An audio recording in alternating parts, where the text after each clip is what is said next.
You're mid-pregnancy and you need to find a new care provider. Maybe your insurance changed, you've moved, or you're simply unhappy with your current provider. You might be wondering what steps you need to take to do so. I'm Michelle Kazmaier, certified nurse midwife, and today we're here discussing how to switch care providers mid-pregnancy. This is Preggy Pals. Is that a plus sign? Pink or blue? Hospital or home birth? What type of food should I be eating? I think I just peed myself. I'm pregnant, and I have to exercise. What pregnancy glow? Wait, was that a contraction? Gotta make these pants fit. I've got kinkles. What do you mean there's more than one? You've got the symptoms, and now you've got the support you need for a happy 9 months. This is Preggy Pals, your pregnancy, your way. Welcome to Preggy Pals, broadcasting from the Birth Education Center of San Diego. Preggy Pals is your online, on-the-go support group for expecting parents and those hoping to become pregnant. I'm your host, Stephanie Glover. We've covered over 130 topics so far. Can't believe it. Visit the episode guide on our website to scroll through those topics. Listen directly on your computer, through iTunes, or download our free app available on the Android, iTunes, and Windows marketplaces. And be sure to check out our new network app, where you can listen to all your favorite new mommy media shows on the go. So here's Sunny with more information about how you can get more involved with Preggy Pals. Yeah, so we have a couple different segments that you guys might be interested in. We'd love to have your submissions for this. So the first one is called Pregnancy Oops, and it's where we're looking to you guys to share your funny pregnancy stories that have happened throughout the 9 months, and you can submit for that. There's another one where you can actually ask our experts the questions that you have about your own pregnancy, and because odds are if you have that question, then someone out there has that question as well. So you can submit for both of those segments via our website. You can go to newmommymedia.com, click on the contact link, and send us an email. Or if you want to actually ask the question yourself or tell the story yourself, you can leave us a voicemail, and that number is 619-866-4775, and we'll include it on an upcoming episode. Awesome. Thank you, Sunny. Yep. So let's get started with some panelist introductions. I'll go first. So again, like I said, I'm Stephanie Glover. I'm 33. I am the host of Preggy Pals and also a trained childbirth educator, getting certified to teach in hospital. I don't have a due date, but I've got 2 little ones. Gretchen is 4, and she was my C-section baby, and Lydia is 2, and she was my feedback. Laura? Hi, my name is Laura Keller. I'm 34 years old. I am a childbirth educator, lactation educator, and birth doula. I also have a little girl who just turned 2 years old, and I had a hospital birth. Great. Sunny? I have 4 little ones at home. My oldest is 5, a boy, and then I have a 3-year-old boy, and then I have twin girls who are almost 2 years old, and yep.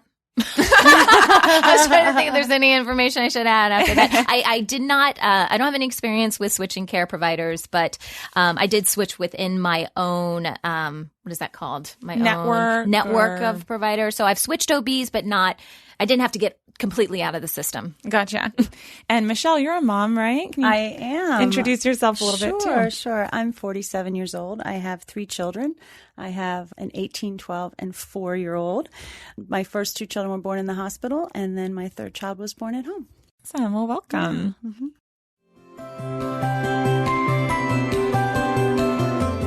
Okay, so before we kick off today's show, there is a news headline that I found online that I thought was kind of interesting. The title grabbed my attention, and it is, "Can pregnancy stress affect your baby's dental health?" Okay, so here's the situation. There was a study that was done in the UK, and the results of it claim that your child can be at an increased risk for dental cavities if mom experiences chronic stress while pregnant. Now, for the study, they researched and they studied the data of 716 children as well as their mothers. And the kids that they researched were between ages 2 and 6 years of age. All the moms were age 30 years or older. And yeah, they found that if the mom had 2 or more chronic stress markers, they were significantly more likely to have kids with dental cavities. And there were some other findings, some other things in the study. For example, cavities were more common amongst kids who weren't breastfed. A lower incidence of breastfeeding was significantly more common in moms with lower income. So they kind of studied multiple things, but the big headline to come out of this was related to your baby's dental health. So I thought we would kind of go around the room and see what you guys thought about this. Like, moms don't have enough stuff to be stressed about in pregnancy. Now you have to worry about your kids' cavities. Stephanie, what do you think? Well, I don't have any cavities in my kids so far. I don't know. I feel like there's probably still a lot more that you'd need to know about that study. Yeah. I was probably more stressed in my second pregnancy because I felt like I had a lot more moving pieces with getting a birth experience I wanted and really making that a priority. But we were just told Lydia has beautiful teeth, so I don't know yet. I'm just not sure. Michelle, what do you think? Yeah, I mean, I would have to agree with Stephanie that, I'm not familiar with the study and I don't know much about what they controlled for during the study. I also think it's important, no matter how much stress a mother's under, to understand what she's doing to cope with that stress and how that's affecting her health. So I would want to know if they added any of those into the study to see if that affected the outcomes. Like if there was like a medication maybe or something like that? Medications, but just their overall lifestyle and how the lifestyle was helping them cope with stress. So I would want to know, I would want to know how, their diet, exercise, things like that, how that was also contributing to it. Were they making other choices because they were stressed out? Was that affecting? That's what I would look for, but I'm not familiar with the study. It says here, I'm just researching or just looking at the article, it says what researchers were looking for were biological markers of chronic stress. In order to do this, they assessed blood levels of high-density lipoprotein, cholesterol, triglycerides, glucose, and C-reactive protein, and noted blood pressure and waist circumference. I don't know if that really helps. It doesn't really kind of address what you were talking about, but that's kind of some of the guidelines that they were using. Anyway, Laura, what do you think? Yeah, I would agree. There's a lot of moving parts and a lot of different factors that affect stress levels in health of the mom and also in health of the baby. So I'm sure that being chronically stressed out during pregnancy does have an impact in some degree on our baby's health, dental and otherwise. So it could possibly be one of those factors. But I was pretty stressed out when I was pregnant, so I'll let you know if my kid gets cavities later. I'll keep you posted. Back in with you.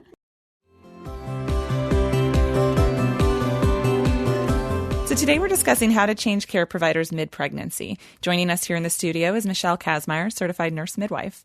Michelle started her career as a Navy nurse, then went on to work as a NICU, L&D, and postpartum nurse, and then followed her dreams of becoming a nurse midwife and has worked both in hospital setting, home birth, as well as birth center. She now has her own home birth practice called Lavender Moon Midwifery. Welcome to Preggy Pals. It's so great to have you. Thanks, Stephanie. Thank you. It's great to be here. Awesome.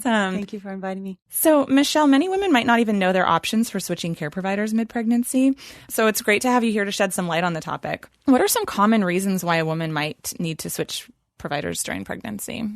Well, sometimes there's the bigger issues where you move and you need to switch a provider because you've moved to another location. Your insurance has changed, and so you need to explore other providers because your insurance changes mid-pregnancy. And then, of course, there's also, as you go through your pregnancy, you may change your mind about the actual provider that you've chosen. Maybe doesn't match with your ideas of how you would like the pregnancy care and the birth plan to go. So you may change for that reason. And I think that's a great topic too, or a great point, because some women don't really even know that they have the option to change mid-pregnancy. So we can certainly talk more about that. When it's a simple change in insurance, how might a woman go about finding a new provider? Well, I think it's really important to take the time first to narrow your choices in terms, not just to find out what providers are in network with your insurance or that take your insurance even in an out-network basis. And maybe even you don't have insurance and you're paying cash, but to narrow that network down based on your actual value system and what you're looking for, because there's a lot of choices. And in San Diego especially, we have a lot of different providers, all with different practices, different values, different settings that they practice in. And so you should narrow your choice down first and go from there. And then you can start making those calls to find out what matches with, other things in terms of your insurance. Sometimes if it's an insurance issue, you can switch to an out-of-network provider that will still take a majority, that still will cover a majority of your care. Okay. And I know, too, I think a lot of insurance companies will have some sort of website that will show their providers in network. And then, so I would venture to guess then when you move areas, it's probably similar in terms of finding a new provider outside of the area. Yeah. we're a military family, so I'm very familiar with this. The very first thing that I do is try and get plugged into the birth network in that community. So you try and find out if there is an actual online. It's very easy to find out if there's a community birth network. You can ask some questions there. Family and friends may not be in the area to give you that advice. So if you can link into family and friends first to ask them, that would be great. And then you go from there. But it's nice to find a network that can give you some actual referrals, people that are experienced in the area first, and then match that with your insurance. So you have two different things that you have to do to think about when you move, obviously. Yeah. Word of mouth is so important. I feel like. Yeah. Now, Laura, when you were pregnant with your daughter, how did you find your OB initially, the one you started with? I felt like at that time I was living in a new city and I didn't really have that community yet. So it was really challenging to make that choice, kind of not having a lot to go on. So I actually just chose it based on from a list from my primary care provider, and it was close to my house. Yeah. And that was it. Yeah, I think I chose one for, or I was seeing a group just for, like I saw a gynecologist, and when I called for my first appointment, said, I need to be seen. I'm pregnant. Oh, he doesn't do that. He's just like menopause and gynecology. It's like, okay, well, can someone else see me? Sure, who? I don't know. And they just assigned me with someone that they said was sweet. And she was. But yeah, I just went off of like, tell me where to go. This is all new to me. Exactly. I have a feeling probably a lot of moms do that. So I know, Laura, you have experience with changing providers mid-pregnancy. Can you tell us a little bit more about why you chose to change providers? Sure. Well, as I mentioned, I initially chose my OBGYN without really knowing a lot about her. And I really wanted to have a natural birth, even though I would be giving birth in the hospital. I knew that I had very specific wishes for my birth. And when I started talking about that early on with my care provider, she wasn't really all that supportive of it. And she was like, well, you can try. Like, she kind of wasn't on board with my birth plan and my birth wishes. So she was a little bit more medicalized, did an ultrasound at every single visit, every 3 weeks. And so after Were you doing high risk? No, this is at the very beginning. So after a while, I just decided that she wasn't for me, and I started doing more research and ended up switching over to a midwife practice where I had midwifery care for the rest of my pregnancy, and it was wonderful. So I was really glad I made the switch. Awesome. Yeah, I have experience in this, even though I'm a host. I'm sort of the panelist as well, because my first C-section with that very sweet OB, or my first birth, ended up in a C-section, and she was very kind and sweet. And I know that she had tears in her eyes just along with me because she knew it wasn't my plan. But I went really for that VBAC the second time. And while she was supportive, I was in a group practice. So I just didn't know how supportive the other doctors would be. And she had become a parent since my first birth. So she had attended, I think, almost all of them the first round. But I could not be guaranteed I would get her that second pregnancy. So at 35 weeks, I switched to a group of midwives as well. I'm just thankful that they took me at 35 weeks and never looked back. I felt like I was a little kind of like a rebel. A lot of like family and friends didn't understand my choice, but I knew that it was an option, and I never looked back. And I actually kept her as my gynecologist because I really do love her, but just didn't trust the process there with the group setting. So when you've made that decision and you want to go forward and find a new provider, what are some questions that you can ask when you're looking around? What do you recommend, Michelle, with that kind of initial meet and greet? Well, what you were just talking about just there, the process that you went through to switch providers is really important, I think, for people to keep in mind, is that you're really looking for someone that's matching not just your desires, because things can change as you go through your pregnancy and obviously during the labor and then even postpartum. But you're trying to find someone that is listening to you, is in somewhat of a similar value system as you, someone you feel very safe with. And so I often tell clients that they need to really first understand what their real desires are for their birth. And I mean, really explore it, because sometimes we don't spend the time at the beginning of our pregnancy to really think about that. Certain situations, like in your case, you were looking for a specific experience because you already had experience. I think it's harder for first-time moms. But take the time at the beginning of your pregnancy to really explore what you think your desires are and start from there. And then take that list and then ask those questions that are important to you, not to your neighbor, not to your friends, but to you. Right. What's really important for you? It may be important. The setting may be very important to you. You may be okay with a certain setting, and then you explore other things. Maybe you're interested in having water at your birth. You want to have a water birth. I mean, there's different things that you're looking for. So you need to figure out what your priorities are, and then take that too, and then ask those questions. Really important to ask real questions that are important to you at the beginning, because that's how you're going to find out if that provider is really respecting you. Right. And gives you time to research otherwise. Yeah, exactly. If they're exactly. not right. And including you in the decisions. Do they feel like it's important to listen to what you have to say? Are they listening? And then do they, that's the most important. I feel like that's more important than anything. Yeah. I know that when I switched, because I researched and then got to a point where I had to put myself in a position with a good team around me and then surrender. Mm-hmm. And I remember feeling like now I'm supported with these midwives, even if I end up with that C-section again or with some other complications, I trusted my team. That's right. Mm-hmm. And I remember that made all the difference. And you trusted yourself that you actually did your homework and you right. did the things that worked for you and your family. Sometimes the situations that you may want or the care provider or setting that you want may be outside, not in your area. You may have to make a big choice to move somewhere to go. There are some people right. that come to San Diego for certain birth choices. That's or go a big to the farm. decision. Yeah, or go to the farm. Exactly. Sometimes you're making that decision because finances are the most important in your family, and that's a really important part of the decision-making process. And that's a big one that I tell clients they really have to explore that, because there's a lot of choices with that. And if you make the decision to pick a certain setting that may not be what was your first choice based on your finances, there are still ways that you can make that setting work for you.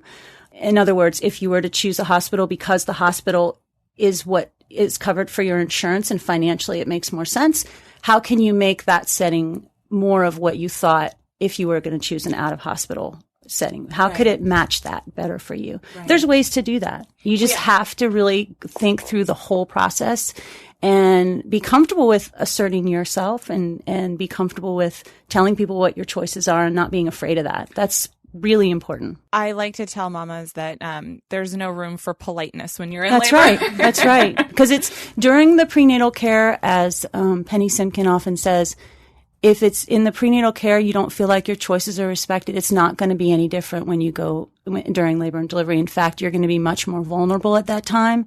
That's a very difficult time to make those choices. Some people are faced with having to make those choices then.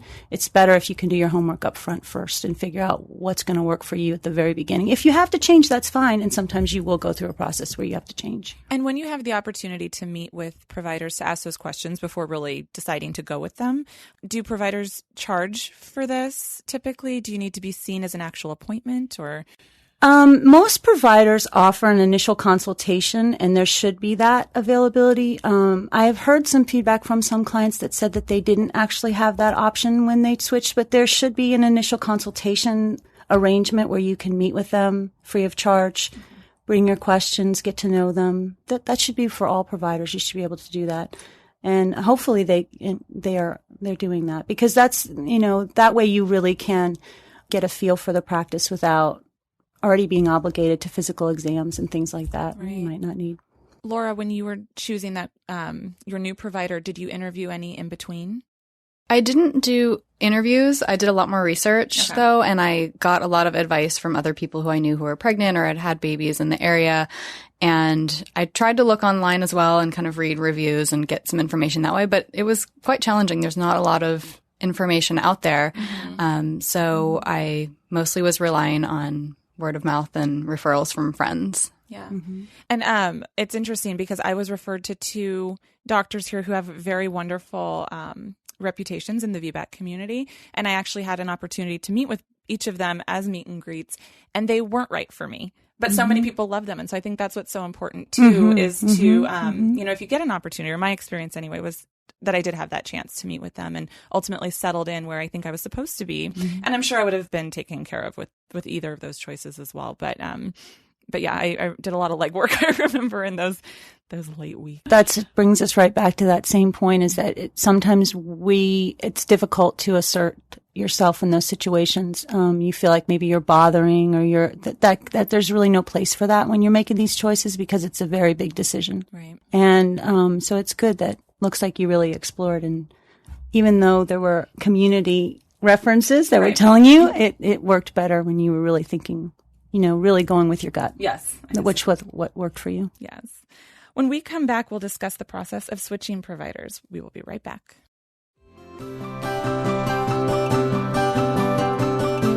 Welcome back. We're discussing changing providers mid-pregnancy. Certified nurse midwife Michelle Kazmaier is our expert today. So let's talk about the actual process of switching providers. Say you've found that new provider, you'd like to move forward. Now what? Like, how do you go about transferring your medical records? Transfer medical records is pretty simple. You just call the office. You can have the provider that you're going to see can give you a release form or can actually do the whole process for you. So once you decide on the provider, they will have you fill out the release form and fax it to the previous provider's office and then just obtain your records. So sometimes, especially if it's an uncomfortable situation for you, if maybe you left the previous practice and it wasn't for reasons where it wasn't working out for you, it can be a very simple process. I do encourage clients when they leave a practice, though, if they can spend some time talking to that practice about why they're leaving, it could be helpful for that practice to have the feedback. But if you're not comfortable doing that, it can be very simple. Just a fax of release of records, and then you can start the process. Laura, did you have a chance to give the old office any feedback, or how did you go about transferring? Yeah, there wasn't really a moment where I said, okay, OB, we're breaking up. I made the decision and basically just had to call the office and get my medical records transferred. So it was mostly just their office staff taking care of that for me.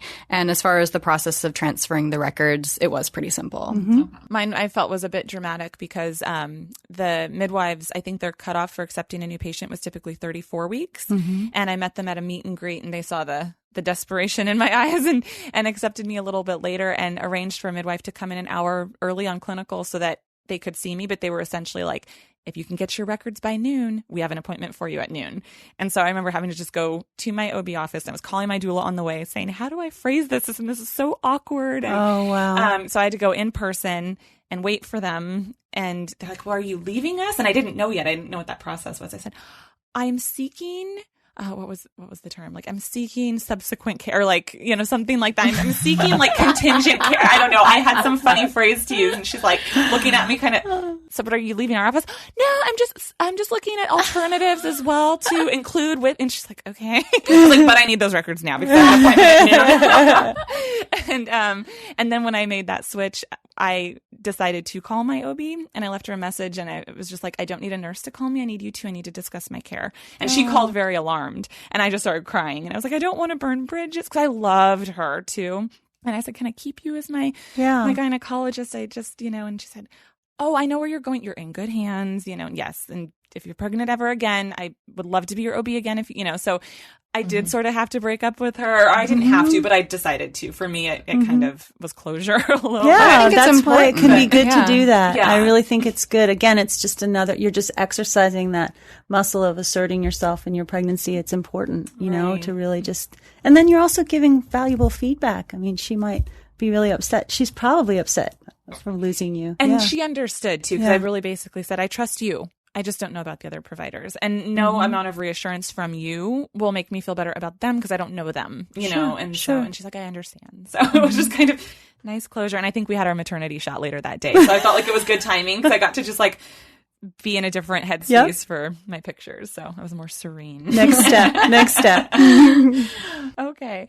So let's talk about billing because I remember that was a huge kind of weight on my shoulders. I didn't know how it would be handled with would I have to end up sort of double paying in some instances? If we could talk a little bit about the billing side of things. And if someone switches providers, kind of what does that mean on the back end? Mm-hmm. Well, billing in maternity care could probably be a whole episode. Yes. Riveting episode. A riveting episode. And I can tell you I've learned that, oh my goodness, over this last year. But if just in the subject of insurance itself, understanding your co-payments and deductibles and things like that and putting that aside, the provider that you previously saw should be able to bill separately for those prenatal visits, and then your new provider should be able to bill for those. So it should be seamless. It should be okay. And you should definitely be investigating the other portions of it. And we've already talked about that. But once you know that it's going to be a seamless insurance to insurance transition, the other provider should get paid fine and your new provider should. And there shouldn't be too much out of pocket expense if you're going that direction from insurance to insurance. Okay. Now, if we don't go that direction and we go to a different, then that's a whole other segment. But, and then it can get a little complicated. But if one provider takes insurance, they'll bill your insurance and that. And if you go to a provider that doesn't, then obviously you're going to see pretty clearly, how that's going to work out. Okay. Yeah. I didn't even realize before getting pregnant how maternity care was even billed. I remember. Yeah, it's very confusing. Very different. Too, it's very different. Used to, you think of maybe an OB as a specialist. Would I have my specialist co-pays? Because no, maybe on your initial visit, but then we bill upon delivery for everything. So I remember switching, going, gosh, well, do I have to do anything? Or are they just going to do the math on that bill? And thankfully, it was pretty seamless. I ended up actually paying more my second time, but that was just my bad for something I didn't open enrollment. There you go.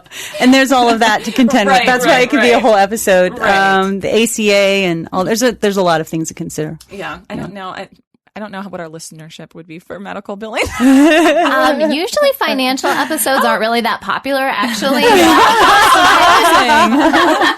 But if it's something they need, I don't know. So is there a cutoff in pregnancy? I think I mentioned for my group's typical cutoff, but is there a cutoff for switching providers, or is it more sort of on a case-by-case basis? There can be a cutoff. It depends on the setting. It depends on the practice. But in general, you should be able to switch providers all the way through your pregnancy, and you should, be able to, even during labor, which I know we might touch base at the end. But in terms of switching for your prenatal care, most providers are looking at 28 to 32 weeks. Some will take to 36 weeks. And then some providers will take all the way to the end. It just depends. Okay. So it is definitely, again, if you do your research at the beginning, and again, it's hard to do, and sometimes you don't know what you want at the beginning, you can get a little bit more of an idea. You can start with one provider and then know that you have a certain amount of time to switch over to another if you do change your mind. The providers just really most want to build a relationship with you. So it's really, so that's why they would want to cut off, is to be able to see you for a bit beforehand. And there's other reasons, but that's really, it's really important, especially if you're seeking a sole provider practice, for them to have the time to really get to know you.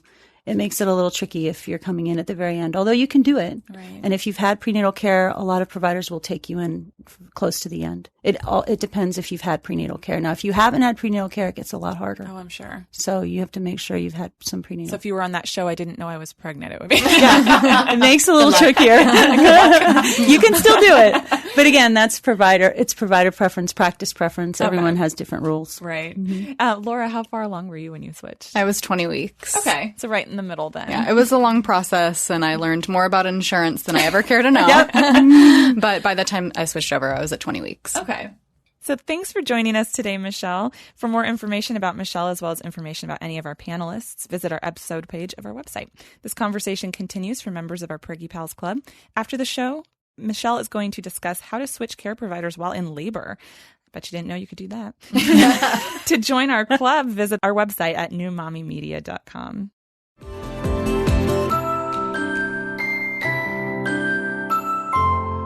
Hi, Preggy Pals. I'm Lisa Druxman, fitness expert and chief founding mom of Stroller Strides, a fitness program for moms and their babies. I'm here to answer some of your most common questions when it comes to exercise and pregnancy. And today I'm going to give you some good ideas to improve labor and delivery. Now, there are some mixed reports on the effects of exercise during pregnancy and on the course of outcome of your labor and delivery. Some studies honestly have shown that it has no effect, yet others show that exercise has shorter labors and less painful labors. And to me, that sounds like a pretty good incentive. Overall, I'm going to tell you that the best thing you can do for a better labor is going to be just to exercise consistently throughout your pregnancy. Make sure you're getting cardiovascular training, make sure you're getting strength training, but also think about what are some of the positions that you're going to be in during pregnancy. I want to see you doing a lot of squats so that your legs don't fatigue during pregnancy, and thinking about hip opening exercises. So a plie squat, and actually mimicking some of the positions that you'll be in. I hope during labor that you're actually not going to be on your back and you're going to be in a lot of standing positions. It will definitely help you getting ready. The other thing is that you can work your abdominals during pregnancy. You just can't do a lot of exercises laying on your back. So whether you're doing abdominal bracing or some standing core exercises, the stronger your abs are, the easier it's going to be to move move that baby down. And certainly it's important to be kegling throughout your pregnancy. And honestly, you should be kegling every single day for the rest of your life, even after baby is born. Those strong pelvic floor muscles will help you get the baby out, but it's also controlling your body so you know how to relax your pelvic floor, and it will help you greatly. So overall, I want to see you exercising throughout your pregnancy, focusing on core strength, focusing on some hip openers and, again, your pelvic floor. And I do hope you have a wonderful, fit pregnancy. Do visit strollerstrides.com for more great information on how to stay fit through pregnancy and parenthood. And be sure to listen to Preggy Pals for more great prenatal fitness tips. This wraps up our show for today. We appreciate you listening to Preggy Pals. Don't forget to check out our sister shows, Newbies for postpartum moms during baby's first year, Parent Savers for parents with infants and toddlers, Twin Talks for parents of multiples, and the Boob Group for moms who breastfeed. This is Preggy Pals, your pregnancy, your way. This has been a New Mommy Media production. The information and material contained in this episode are presented for educational purposes only. Statements and opinions expressed in this episode are not necessarily those of New Mommy Media and should not be considered facts. While such information and materials are believed to be accurate, it is not intended to replace or substitute for professional medical advice or care, and should not be used for diagnosing or treating healthcare problem or disease or prescribing any medication. If you have questions or concerns regarding your physical or mental health or the health of your baby, please seek assistance from a qualified healthcare provider. How would you like to have your own show on the New Mommy Media Network? We're expanding our lineup and looking for great content. If you're a business or organization interested in learning more about our co-branded podcasts, visit our website at newmommymedia.com.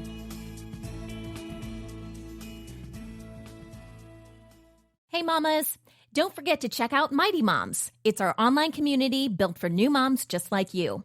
Not only can you connect with other moms, but you can also join us backstage for special mom-only online events. And you'll also be notified when we're recording so you can join us as a special guest.